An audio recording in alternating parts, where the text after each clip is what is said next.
Hello बच्चों, प्रकाश परावर्तन एवं अपवर्तन चैप्टर के वीडियो 27 में आपका स्वागत है।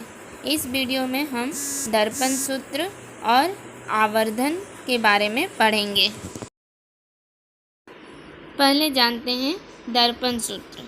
प्रतिबिंब की दूरी v का व्युत्क्रम और बीम की दूरी u का व्युत्क्रम का योग फोकस दूरी f के व्युत्क्रम के बराबर होता है, यानी 1/v प्लस 1/u बराबर 1/f होगा। इस सूत्र का उपयोग हम आगे अंकित प्रश्नों को हल करने में करेंगे। अब हम जानेंगे दर्पण का आवर्धन यानी मैग्नीफिकेशन। किसी बीम का प्रतिबिंब कितना गुना बड़ा है या छोटा है, यही प्रतिबिंब का आवर्धन कहलाता है। आवर्धन को m से सूचित किया जाता है। आसान भाषा में प्रतिबिंब की ऊंचाई और वस्तु की ऊंचाई के अनुपात को आवर्धन कहते हैं, यानी m बराबर प्रतिबिंब की ऊंचाई h डैश बटा बीम की ऊंचाई h।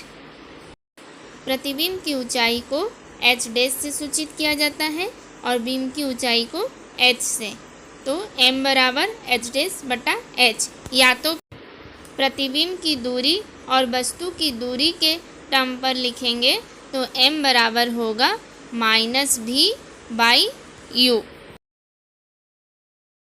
अभी हम आवर्धन से रिलेटेड कुछ महत्वपूर्ण चीज़ों को जानेंगे।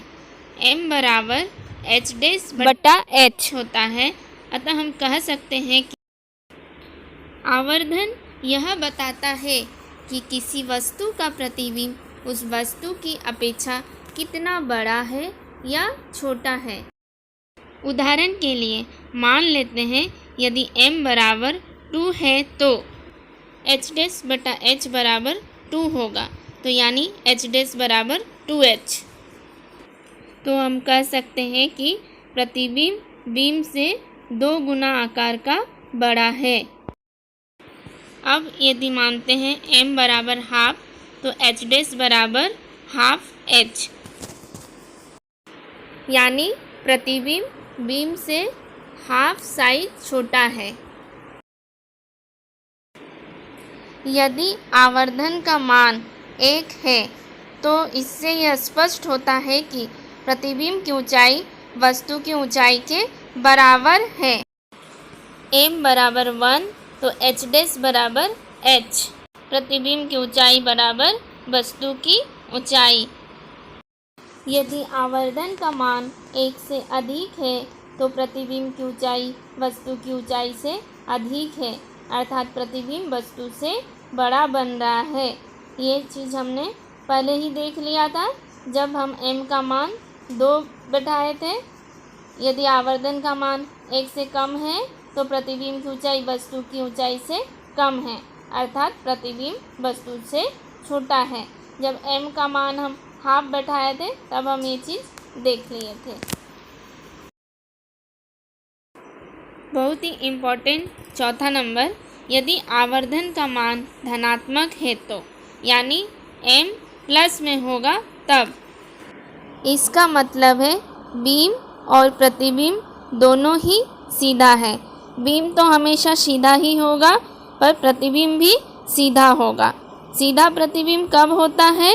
जब प्रतिबिंब आभासी होता है। तो m का मान धनात्मक तब होगा जब प्रतिबिंब आभासी यानी काल्पनिक होगा। यदि m ऋणात्मक यानी नेगेटिव है, इसका मतलब h डैश जो है वो माइनस होगा। माइनस कब होगा? जब प्रतिबिंब उल्टा होगा। उल्टा प्रतिबिंब कब होता है? जब काल्पनिक या आभासी प्रतिबिंब बनता है। अब आप इसे नोट डाउन कर लीजिए।